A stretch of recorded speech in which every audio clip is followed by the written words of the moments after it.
Chapter का नाम डालिए सिंधु घाटी सभ्यता। इसको अगर नहीं पढ़ा तो कुछ नहीं पढ़ा। सिंधु घाटी सभ्यता से एग्जाम में डायरेक्ट क्वेश्चंस बनते हैं जो हम चित्रात्मक देखने वाले हैं। दोस्तों, सिंधु घाटी सभ्यता को हेडिंग डाल लिया होगा, ऐसी उम्मीद करते हैं। सिंधु घाटी सभ्यता को सिंधु नदी के आसपास बसे होने के कारण ही सिंधु घाटी सभ्यता या सिंधु सभ्यता कहा जाता है। समझ में आया कि सिंधु घाटी सभ्यता नाम क्यों पड़ा? रीज़न सिंपल सा है कि सिंधु नदी घाटी सभ्यता सिंधु नदी के किनारे बसा हुआ है। साथ ही इसे हड़प्पा सभ्यता तथा हड़प्पाइन सभ्यता के नाम से जाना जाता है, जिसको हड़प्पा और सिंधु घाटी सभ्यता, मोहनजोदाड़ो सभ्यता, ये क्या है, इसको बहुत ही बेहतरीन तरीके से चित्रात्मक हम डिस्कस करने वाले हैं। तो एक बात इस स्लाइड में कंफर्म हुई कि सिंधु घाटी सभ्यता क्या है, सिंधु घाटी सभ्यता क्यों कहा गया, और इसकी खोज का विवरण हम आगे देखने वाले हैं। देखिएगा, हमने देखा कि सिंधु घाटी सभ्यता सिंधु नदी के किनारे स्थित होने की वजह से इसका नाम सिंधु घाटी सभ्यता पड़ा। कई विद्वानों का मत है कि सिंधु सभ्यता को हड़प्पा सभ्यता पुकारना ज़्यादा उचित है, क्योंकि हड़प्पा इस सभ्यता का प्रमुख केंद्र है। समझ रहे ना? इंडस वैली सिविलाइजेशन ये इतना ज़्यादा इम्पोर्टेंट है आपके एग्ज़ाम पॉइंट ऑफ व्यू से कि आप ये उम्मीद ही नहीं कर सकते। अब यहाँ पर एक पॉइंट निकल कर आ रहा है कि इस सभ्यता को क्यों हड़प्पा कहा गया, या फिर क्वेश्चन में आ जाए कि सिंधु सभ्यता को दूसरे नाम से क्या पुकारा जा सकता है या क्या पुकारा जाता है। हड़प्पा सभ्यता आंसर में टिक करना होगा। हड़प्पा सभ्यता क्यों? क्योंकि इसे प्रमुख केंद्र माना गया। तो कुछ का मत यह है क्योंकि हड़प्पा की खोज सर्वप्रथम की गई, अतः इसे हड़प्पा सभ्यता कहा जाए। यही मतभेद चलते आए हैं। ठीक है ना? तो समझ में आया बेटा? सिंधु घाटी सभ्यता सिंधु नदी से रिलेट करती है, इसे हड़प्पा सभ्यता पुकारा गया। रिलेट करने वाले दो ऑप्शन हैं। हड़प्पा सभ्यता मुख्य प्रमुख केंद्र माना गया, पहला, और दूसरा हड़प्पा सभ्यता की सबसे पहले खोज हुई, इसलिए इसे हड़प्पा सभ्यता पुकारा गया। सिंधु घाटी सभ्यता की अंग्रेजी भाषा में, यानी इसी सभ्यता को अंग्रेजी भाषा में इंडस वैली सिविलाइजेशन नाम दिया जाता है। तो इंडस वैली सिविलाइजेशन जो है नाम, यह सिंधु घाटी सभ्यता का एक इंग्लिश रूपांतरण नाम है। सिंधु सभ्यता अपने समय की सबसे आधुनिक और सुविकसित सभ्यता थी। अब आधुनिक और विकसित व्यवस्था का मतलब आपको हम बताएंगे कि इसमें बहुत ही ज़बरदस्त तरीके से, यानी पहले बहुत सालों पहले की बात है, जहाँ पर आप मकानों के पक्के होने के सबूत मिलते हैं, जहाँ पर व्यवस्थित तरीके से खिड़कियों का खुलना, व्यवस्थित तरीके से शहरी जो आवासित लोग हैं उनका समावेश देखने को मिला। इसीलिए यहाँ पर कहा गया कि सिंधु सभ्यता अपने समय की सबसे आधुनिक और सुविकसित सभ्यता थी। हड़प्पा सभ्यता के लोग बहुत ही सुनियोजित और सुविकसित कस्बों और नगरों में रहा करते थे। यही तो मैं कह रहा हूँ कि बहुत ज़्यादा शहरी लोगों से एक आवासित इलाका, नगरों से आवासित इलाका। तो एक बात क्लियर हो गई है कि सिंधु घाटी सभ्यता बहुत ही व्यवस्थित तरीके से सुविकसित सभ्यता थी, और इनमें रहने वाले लोग नगर और कस्बों में रहते थे, जहाँ बड़े बड़े भवन, सभागार, स्नानागार, कारागार, कच्ची व पक्की ईंटों से बने घर देखने को मिलते, चौड़ी सड़कें आदि स्थित। आपको देखना होगा तो इस चित्र में आप देख सकते हो कि सिंधु घाटी सभ्यता कितनी ज़्यादा विकसित थी। जब इनकी खुदाई हुई तो ऐसे प्रमाण मिलते हैं कि अगर सड़कों की बात करें तो पक्की सड़कें, मकानों की बात करें तो पक्के मकान, कारागार की बात करें, स्नानागार की बात करें तो पक्के बड़े बड़े भवन। ठीक है, तो ये आपको सुविकसित और व्यवस्थित तरीके से सिंधु घाटी सभ्यता के प्रमाण को दर्शाता है। सिंधु घाटी सभ्यता, साथ ही इस सभ्यता के लोग हथियारों, आभूषण, मूर्तियों और बर्तनों का निर्माण करना जानते थे। इनके निर्माण में तांबे, चांदी और कांसे आदि का प्रयोग किया जाता था। हथियारों, आभूषण, मूर्तियों और बर्तनों का निर्माण करना जानते थे, और जो निर्माण की जाने वाली धातुएं थीं वो तांबे, चांदी और कांसे। ये याद रखिएगा, किसमें? सिंधु घाटी सभ्यता में। ठीक है बेटा? अब थोड़े से अगर हम पॉइंट को जाने कि भाई सिंधु घाटी सभ्यता की बात जब हमने की है तो इसमें खुदाई के प्रमाण मिले, और खुदाई में जो चीज़ें मिली हैं उन चीज़ों को हमने एक काल निर्धारण के रूप में बांटा है। तो अगर हम इस चीज़ को देखें तो इस चीज़ को आप नोट कर लीजिएगा। यहाँ से थोड़े से कम क्वेश्चन बनते हैं। क्वेश्चन कहाँ से बनते हैं? यहाँ से बनेंगे, मोहनजोदाड़ो से बनेंगे, साक्ष्य से बनेंगे, कालीबंगा कहाँ है, हड़प्पा से चहुंदड़ो कहाँ पे है, यहाँ से क्वेश्चंस बनते हैं। तो सबसे पहले देखिए दोस्तों, यहाँ पर अगर देखा जाए तो सबसे पहली हेडिंग आप डालिएगा मोहनजोदाड़ो के अंदर। सिंधु घाटी सभ्यता के प्रमुख स्थल में सबसे पहला है मोहनजोदाड़ो। मोहनजोदाड़ो की अगर हम बात करें, खुदाई वर्ष है 1922 और किसने किया? रखालदास बनर्जी के द्वारा इसको खुदवाया गया। तो मोहनजोदड़ो का अर्थ भी एग्जाम में पूछा जाता है कि मोहनजोदड़ो का अर्थ क्या होता है? तो मृतकों का टीला। यह सिंधु नदी के किनारे बसा हुआ है। यह सिंध पाकिस्तान के लरकाना जिले में मौजूद है आज के वर्तमान इस युग में। 4 पॉइंट बनेंगे मोहनजोदाड़ो से। खोज किसने की? रखालदास बनर्जी ने 1922 में। मृतकों का टीला, यह सिंधु नदी के किनारे बसा हुआ है, इसलिए यह सिंध जो है ये कहाँ पर जाना जाता है आज के समय में? यह सिंध पाकिस्तान के लरकाना ज़िले में मौजूद है। तो वर्तमान समय में यहाँ पर देखा जा सकता है इनके साक्ष्य को। अब धीरे धीरे ये भी नष्ट होने के कगार पर हैं। ठीक है बेटा, अगर हम साक्ष्य की बात करें कि मोहनजोदाड़ो में हमें क्या मिला, भाई हमने 1922 में अगर खुदाई कराई है तो हमें कुछ ना कुछ तो मिला होगा, जो पाकिस्तान के लरकाना क्षेत्र से मौजूद भूमि से मिला है। सूती कपड़े के अंश मिले हैं। महान स्नानागार मिला है, जो हर बार एग्जाम में पूछा जाता है कि महान स्नानागार कहाँ से मिला है? मोहनजोदाड़ो से मिला है। पुरोहित के आवास मिले हैं। सभागार मिला है। कांसे से बनी नर्तकी की नग्न जो है तस्वीर मिली है, मूर्ति मिली है। तांबे का ढेर मिला है। पशुपति शिव का साक्ष्य मिला है। घोड़े के दांत मिले हैं। सेल खड़ी से बना बाँट मिला है। चिमनी मिली है। साधु की मूर्ति मिली है। और यहीं से क्वेश्चन बनता है, बच्चा कन्फ्यूज कि भाई स्नानागार तो हर बार बच्चे से पूछा जाता है, हर बच्चे को पता है कि स्नानागार मोहनजोदाड़ो का प्रमुख हिस्सा है। पुरोहित के आवास, सभागार, कांसे की बनी नर्तकी बहुत बार एग्जाम में आया है। पशुपति शिव इंपॉर्टेंट है। तांबे की मूर्ति आप याद रख लीजिए, कांसे की मूर्ति याद रख लीजिएगा और तांबे का ढेर याद रख लीजिएगा। घोड़े के दांत भी इंपॉर्टेंट है।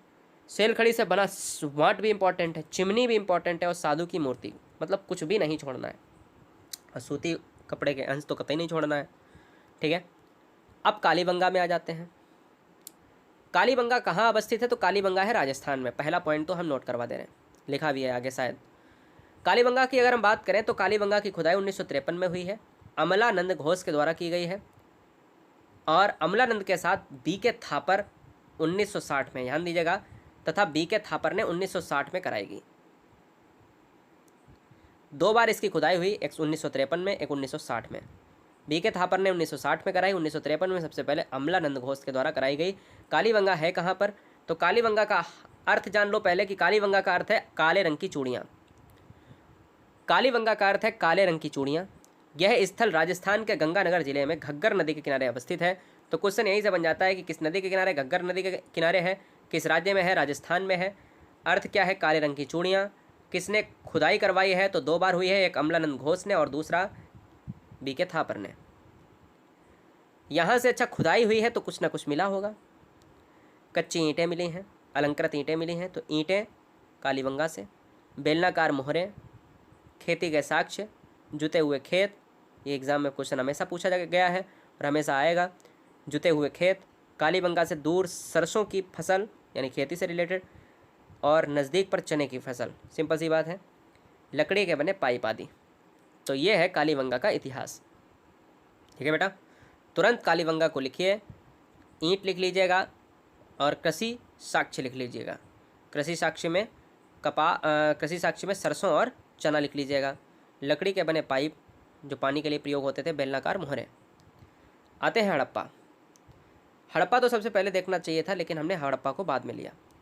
हड़प्पा सभ्यता हमने सिंधु घाटी सभ्यता को कहा है क्योंकि यही सबसे पहले हड़प्पा सभ्यता को यहाँ पर खोज में लाया गया।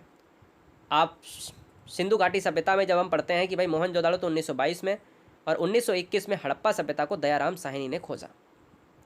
खोजने का मतलब है कि 1921 में दयाराम साहनी व सहायक माधव स्वरूप वत्स द्वारा इसकी खुदाई करवाई गई और पता लगवाया गया कि आखिर यह सभ्यता हमें क्या दर्शाती है, क्या हमें देती है। कैसा रहा होगा पिछला जीवन, किस तरीके के लोग रहते थे, कैसे मकान होंगे, क्या पहनते थे, क्या खाने के लिए यूज़ करते थे, कैसे रहन सहन की बात होती थी, क्या पहनावा था। तो हड़प्पा की अगर खुदाई की बात करें तो 1921 में दयाराम साहनी व सहायक माधव स्वरूप वत्स के द्वारा कराई गई थी। यह पंजाब के माटे गुमरी जो जिला है वो रावी नदी के तट पर। अब ध्यान देने वाली बात है कि कालीबंगा कहाँ पर? घग्गर नदी पर। सिंधु घाटी सिंधु नदी पर। हड़प्पा रावी नदी के तट पर। इस तरीके से क्वेश्चन 100% आते हैं दोस्तों, और बच्चा कंफ्यूज रहता है कि सर नदियों में जब समस्या आती है तो बच्चा वहाँ पे या तो ए लगाता है, या तो बी लगाता है, सी लगाता है, या फिर डी लगाता है। तो रावी नदी तट हड़प्पा से। अच्छा, जब हड़प्पा की खुदाई हुई तो कुछ ना कुछ मिला होगा, मोहरे मिली हैं, कब्रिस्तान भी मिले हैं। तो कब्रिस्तान एग्जाम में बहुत बार पूछा गया है। कब्रिस्तान किस सभ्यता की खुदाई में मिला है? हड़प्पा। मछुआरे का चित्र, अंकित बर्तन। मछुआरे का चित्र जो है वो बर्तन के जो बर्तन का स्थान होता है उस पर अंकित। बालू पत्थर की बनी 2 मूर्तियाँ, धोती पहने 1 मूर्ति, कांसे का सिक्का मिला है, शंख से बना बैल मिला है, अनाज भंडारण का कमरा जहाँ पर जौ और गेहूँ के प्राप्त हुए साक्ष्य हैं, कतार में बने श्रमिक आवास, यानी बहुत लाइनवार श्रमिक आवास जो है कतार में बने हुए देखे गए इस तरीके से। ठीक है, चहुंदड़ों पर आ जाइए भैया। चहुंदड़ों देखिए क्या कह रहा है कि इसकी खोज 1931 में मजूमदार द्वारा की गई। पूरा नाम NG मजूमदार। यहाँ से आपको बता दें कि जिसे पुरातात्विक मैके ने वर्ष 1935 में आगे बढ़ाया, 1931 में मजूमदार ने इसकी खोज करी। पुरातात्विकविद का मतलब है कि पुरातत्व विभाग से जुड़ा हुआ विद्वान, और उसी विद्वान जिसका नाम मैके है, इसने 1935 में दोबारा इसको खुदवाया और आगे कार्य को बढ़ाया। और जो चहुंदड़ों अगर पूछा जाए कहाँ पर है तो ये भी पाकिस्तान में है, सिंध पाकिस्तान में अवस्थित है। खुदाई हुई है तो प्राप्त साक्ष्य भी मिले होंगे। यहाँ से बक्राकार ईंटें मिली हैं, एकमात्र स्थल है जहाँ बक्राकार ईंटें प्राप्त हुई हैं। बिल्ली का पीछा करते हुए कुत्ते के साक्ष्य मिले हैं। सजने संवरने के लिए लिपस्टिक का प्रयोग इंपॉर्टेंट है, तो नोट किया जाए। लिपस्टिक का प्रयोग कहाँ पर हुआ है? चहुंदड़ों में। मनके का कारखाना तो इसी यहाँ से ही मिलता है, यानी चहुंदड़ों से ही मिले हैं प्राप्त साक्ष्य के रूप में। तो लिपस्टिक बहुत इंपॉर्टेंट है, कई बार एग्जाम में पूछा भी गया है। ठीक है, चलिए। सिंधु घाटी सभ्यता के प्रमुख स्थल में बनमाली आता है, बनमाली। और बनमाली की अगर बात की जाए तो ये कहाँ पर है? हरियाणा में है, हिसार जिले में। बनमाली की खोज 1973 में RS बिस्ट के द्वारा की गई। हरियाणा के हिसार जिले में अवस्थित है। प्राप्त साक्ष्य के रूप में देखा जाए तो तांबे का बना वाणाग्र व कुल्हाड़ी, हल की आकृति का खिलौना, पत्थर व ईंट के मकान, उन्नत किस्म की जौ और सड़कों पर बैलगाड़ी के निशान। बनमाली से क्वेश्चन हमेशा अभी तक यही पूछा गया है कि बताइए बैलगाड़ी के साक्ष्य कहाँ से मिले, या बनमाली जो है भारत के किस राज्य का हिस्सा है। हरियाणा के हिसार जिले से स्थित ये बनमाली आता है, और इसकी खुदाई जो है 1973 में RS बिस्ट के द्वारा की गई। तो इससे ज़्यादा क्वेश्चन एग्जाम में नहीं पूछा जाएगा, याद कर लीजिएगा। ठीक है, हमारा यहाँ पर एक मोटिव है कि चीज़ों को बहुत ही विस्तारित और बहुत ही ढंग से बताने की कोशिश की जा रही है। क्लास सीरियस इसलिए रखेंगे कि क्लास में कोई भी कंसंट्रेशन भंग नहीं होना चाहिए। सिंधु घाटी सभ्यता का प्रमुख स्थल लोथल भी माना जाता है। लोथल में एक क्वेश्चन बहुत पूछा गया कि लोथल किस नदी के किनारे है, लोथल किस राज्य के किनारे है, और लोथल से क्या मिला है। तीनों क्वेश्चन एग्जाम में बहुत भरमार तरीके से पूछे गए। तो लोथल की खोज रंगनाथ राव ने की है 1957 में। अहमदाबाद में गुजरात में अवस्थित है और भोगवा नदी के किनारे है। ये क्वेश्चन याद कर लीजिएगा, भोगवा नदी के किनारे अवस्थित है। प्राप्त साक्ष्य की अगर मैं बात करूं तो अग्निवेदिका एग्जाम में पूछा गया क्वेश्चन है कि अग्निवेदिका कहाँ पर किसकी खुदाई में मिला है, तो लोथल की खुदाई में मिला है। हाथी दांत, पक्की मिट्टी से बने जो है नाव का नमूना, जहाज बनाने का स्थल, चावल के दाने, फारस की मोहर, हाथी दांत का स्केल, घोड़े की लघु मृण मूर्ति, मम्मी की आकृति में मिली है, चक्की अनाज पीसने के लिए, चालाक लोमड़ी की कहानी के सबूत। मतलब चालाक लोमड़ी हम लोग जो आज पढ़ते हैं, आज भी पढ़ते हैं और पहले भी था। तो ये रहा लोथल का एक पार्ट। ठीक है बेटा, इससे ज़्यादा क्या पूछेगा, आप दिमाग लगाओ। कुछ नहीं पूछेगा, कुछ भी नहीं दोस्त, कुछ भी नहीं। सिंधु घाटी सभ्यता में जो प्रमुख केंद्र रहा है उत्तर प्रदेश का, वो रहा है आलमगीर। अब आलमगीर जो है ये मेरठ से आता है, संबंधित है। नदी है हिंडन नदी। आलमगीर किस राज्य में है? उत्तर प्रदेश में। जिला है मेरठ। खोज करी यज्ञदत्त शर्मा ने 1958 में, और ये हिंडन नदी के किनारे अवस्थित है। नोट कर लीजिएगा तुरंत। रोपड़ क्वेश्चन जब आता है, इसकी खुदाई भी 1953 में हुई, यज्ञदत्त शर्मा ने कराई। यह पंजाब राज्य में सतलज नदी के किनारे स्थित है। और यहाँ से जो प्राप्त साक्ष्य हैं वो तांबे की कुल्हाड़ी, आदमी और कुत्ते की एक कब्रगाह, यानी आदमी और कुत्ते को एक साथ में दफनाने के साक्ष्य मिलते हैं। ठीक है दोस्तों, आपको याद रखना है, आप आलमगीर की बात करते हो तो ये हिंडन नदी है, मेरठ जिला है। आप जब भी बात करते हो क्या यहाँ पर बनवाली की बात करते हो तो हरियाणा के हिसार जिले में। आप जब भी बात कर लेते हो भोगबा नदी की तो ये लोथल की बात कर लेते हो तो भोगबा नदी के किनारे है। तो ये है हमारा पॉइंट। अगले हम सभ्यता के स्थल की बात करेंगे तो वो है सुरकोट का। अब यहाँ पर देखिएगा, इसकी खुदाई जो है जगपति जोशी ने करी 1964 में। ये भी गुजरात राज्य में है और ये कच्छ नामक जगह पर, जो कच्छ का रण है वहाँ पर है। इतना ही एग्जाम में क्वेश्चन आता है। प्राप्त साक्ष्य की बात की जाए तो अनूठी प्रकार की कब्रगाह जो एक दूसरे से अलग करती है, बिल्कुल एकदम से अलग, यूनिक, और घोड़े की हड्डियाँ। यहाँ से ये घोड़े की हड्डियाँ एग्जाम में तो बहुत बार पूछा गया, इंपॉर्टेंट नहीं, वेरी वेरी मोस्ट इंपॉर्टेंट। ठीक है, अब ध्यान दीजिएगा कि सुत कांडेर। अब सुरकोटगा की बात करी जाए तो यहाँ पर घोड़े की हड्डियों के साक्ष्य मिलते हैं, और सुतका कांडेर की बात करी जाए तो यहाँ पर ऑरेल स्टाइन, बहुत इंपॉर्टेंट है, पॉइंट को नोट किया जाए कि ऑरेल स्टाइन ने इसकी खोज करी। ये कहाँ पर है, किस नदी के किनारे, तो दास्क नदी के किनारे, जिसको दमस्क भी बोला जाता है, और बलूचिस्तान में इसको देखा जाता है। ठीक है, यहाँ से मिट्टी की बनी चूड़ियाँ, राख से भरा बर्तन, तांबे की कुल्हाड़ी और मनुष्य की हड्डियाँ के प्रमुख साक्ष्य मिलते हैं। ठीक है, बहुत सुंदर सा क्वेश्चन आ सकता है कि बताइए कि राख से भरा बर्तन किसका पार्ट है, कहाँ से मिला है, तो डायरेक्ट आप आंसर को लॉक करेंगे। आपसे क्वेश्चन है कि धौलावीरा कहाँ पर है, किस राज्य में है। धौलावीरा किस नदी के किनारे है, धौलावीरा को किसने खोजा है। धौलावीरा को भी जगपत जोशी ने 1967 में खोजा है, परंतु इसकी व्यापक खुदाई बाद में हुई है, रविंद्र सिंह बिष्ट के द्वारा कराई गई। धौलावीरा कहाँ पर है, ये गुजरात राज्य के कच्छ जिले में है, मानसर नदी में है, यानी मानसर नदी के किनारे है धौलावीरा, राज्य है गुजरात।